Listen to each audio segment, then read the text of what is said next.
In a quiet village nestled between rolling hills, there stood an ancient building known as the Whispering Library.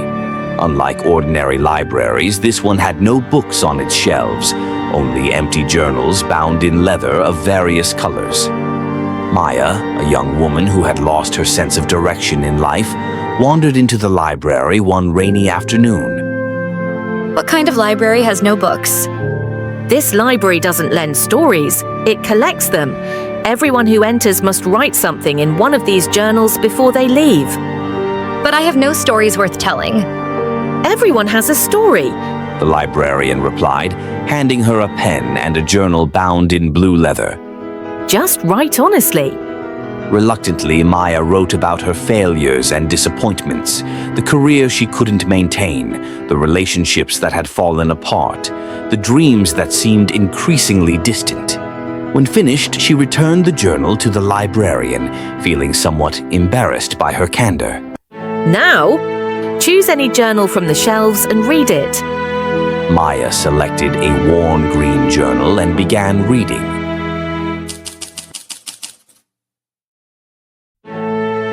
It belonged to an elderly man named Hiroshi. His neat, measured handwriting told the story of a prestigious architect who lost everything in an economic collapse. At 62, with his savings depleted and his reputation tarnished by a project gone wrong, he moved to his late parents' abandoned rural home. "I arrived with nothing but shame and anger," Hiroshi wrote. "The garden was overgrown, the house in disrepair. I had designed skyscrapers, and now I couldn't even maintain a simple cottage." Out of necessity, Hiroshi began growing vegetables. His first attempts failed miserably. Plants withered, pests invaded, and rains washed away his seedlings. But having nothing else to do, he persisted. "I learned that you cannot rush a tomato," he wrote. "No matter how urgent your hunger, the fruit ripens in its own time. I, who once worked with steel and concrete, began to work with soil and seeds, materials that demanded not control but collaboration." As the seasons passed, Hiroshi's garden flourished. Neighbors noticed his unusual growing techniques, and soon local farmers began asking for advice. Children would stop by for gardening lessons. "Today I realized I haven't thought about my old life in months," read the final entry.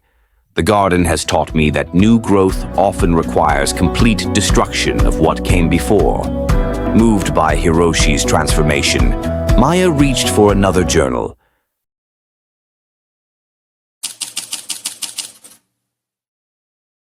This one was filled with lists, hundreds of them, written by a woman named Eleanor who had been diagnosed with a degenerative illness at 35.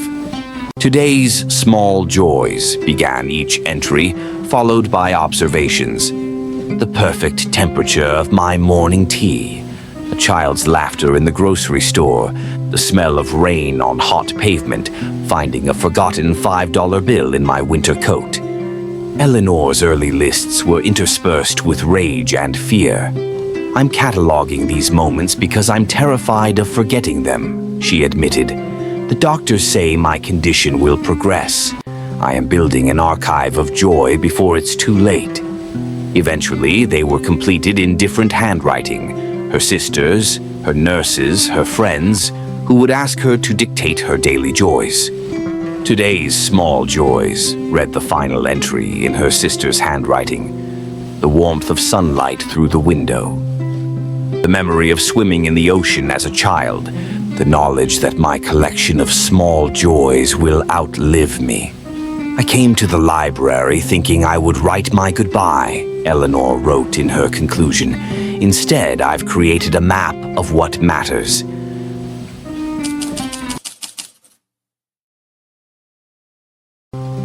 Rain continued to patter against the windows as Maya reached for another journal. It belonged to Omar, a refugee who had fled his war-torn country at 19, leaving his entire family behind. "For 2 years, I worked menial jobs, slept on floors, and sent every spare penny home. At night, I would cry from loneliness, so intense it felt like physical pain. Omar described how he slowly built a life through small, determined steps, learning the language by listening to radio programs, finding better jobs, eventually saving enough to attend community college classes. Today, I translated for a newly arrived family at the immigration office, read an entry from years later. I saw in their eyes the same fear I once felt. When I spoke to them in our shared language, their faces transformed. Sometimes a bridge between worlds can be as simple as a familiar word. The journal chronicled Omar's gradual success, his education, his career as a translator, and finally, 10 years after his arrival, his ability to sponsor his parents and siblings to join him. The day my family arrived, I realized that all those years of separation had transformed me into someone stronger than I could have imagined. The pain carved spaces in me that later filled with compassion. Now I help others navigate the journey I once traveled alone. As evening approached, the librarian brought Maya a cup of tea.